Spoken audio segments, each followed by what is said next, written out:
کتنے تعجب کی بات ہے، جو لوگ ہمیں دکھ نہ دینے کے دعوے کرتے ہیں وہ ہمارے وجود کو مٹی کا ڈھیر بنا دیتے ہیں۔ عین ممکن ہے کہ اس وقت تجھے میں نہ ملوں، یار جس وقت تجھے ساتھ نبھانا آئے۔ گرگٹ نے بلا وجہ بدنامی مول لی ہوئی ہے۔ حقیقت تو یہ ہے کہ انسان سے زیادہ تیزی سے رنگ کوئی نہیں بدلتا۔ آپ کا واٹس ایپ اور انسٹاگرام سٹیٹس دیکھنے والا 30 سیکنڈ تک اپنا وقت آپ کے سپرد کرتا ہے۔ اب یہ آپ پر ہے کہ آپ اس کے بدلے اس کو نیکی کروائیں یا گناہوں میں پھنسوائیں۔ ہمیشہ یاد رکھیں، قیامت کے روز ذرے ذرے کا حساب ہوگا۔ کوشش اگر غلط ہتھیاروں کے ساتھ کی جائے تو ایسی محنت کا نتیجہ صرف صفر ہوتا ہے۔ محنت اہم ہے لیکن اس کے ساتھ عقل کا استعمال بھی ضروری ہے۔ ماں تیرے بغیر دنیا تو کیا، میں جنت بھی ویران لکھوں گا۔ یا اللہ ہماری ماؤں کو سلامت رکھنا ایمان کے ساتھ۔ بیٹیاں میکے آ رہی ہوں تو ماں کا دل بہار کی طرح جھوم جاتا ہے۔ بیٹی کے انتظار کے ساتھ ساتھ سوچنے لگ جاتی ہے کہ کیا کیا بناؤں۔ کوشش یہی ہوتی ہے کہ سب اس کی پسند کا بناؤں۔ یہ محبتیں اور لاڈ صرف مائیں ہی کرتے ہیں، ماؤں سے ہی میکے آباد ہیں۔ اللہ پاک سب کو میکا سلامت رکھے، آمین ثم آمین۔ مخلص عورت توجہ کی محتاج ہوتی ہے۔ ایک مخلص عورت نہ تو مرد کی امیری سے متاثر ہوتی ہے اور نہ ہی غریبی سے، وہ تو اس بات سے متاثر ہوتی ہے کہ مرد اسے کتنی توجہ دیتا ہے۔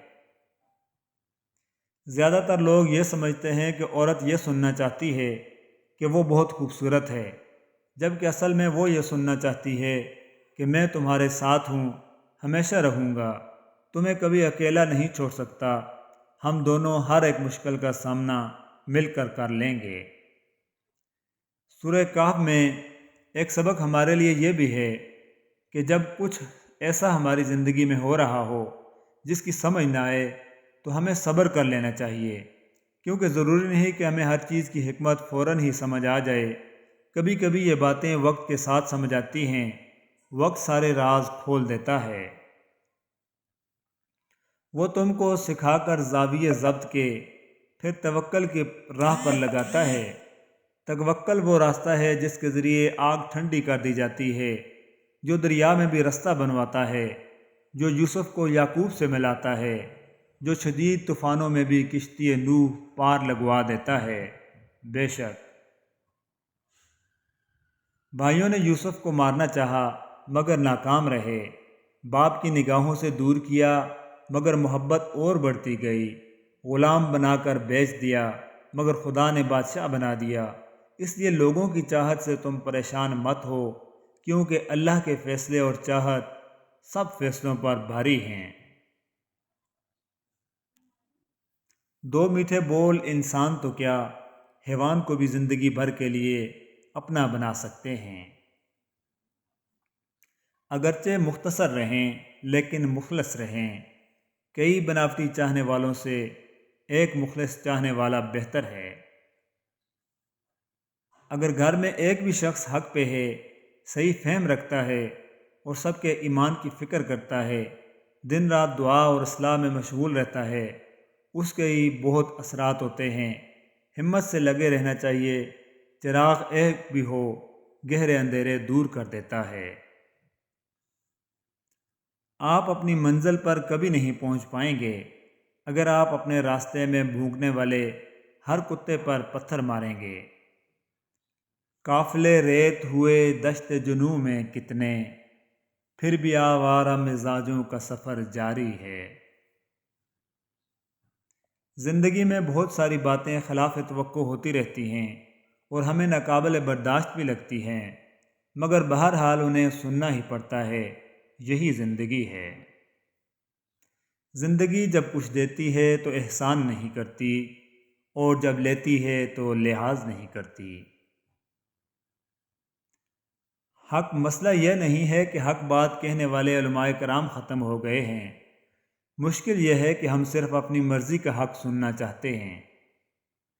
سب سے پہلی عبادت یہ ہے کہ انسان مصیبت میں صبر کر کے اللہ تعالیٰ کی طرف سے مدد کا منتظر رہے۔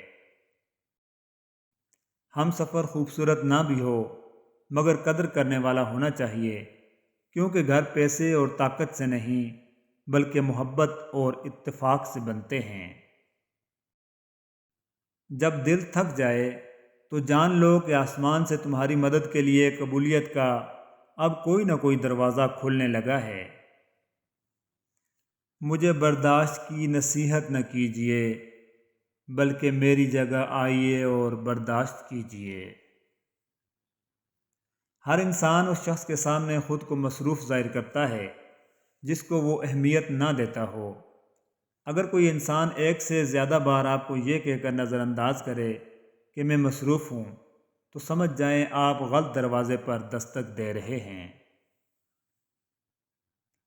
کسی بھی حرام تعلق میں اس نیت سے نہ رہیں کہ کل کو آپ اسے حلال بنا لیں گے۔ آپ سے کل کا وعدہ کس نے کیا ہے؟ کوئی فحش، گناہ آلود یا ناپسندیدہ کلام یا بات کرنے کے خیال سے دل میں جو جھجک اور بے چینی پیدا ہوتی ہے اسے حیا کہتے ہیں۔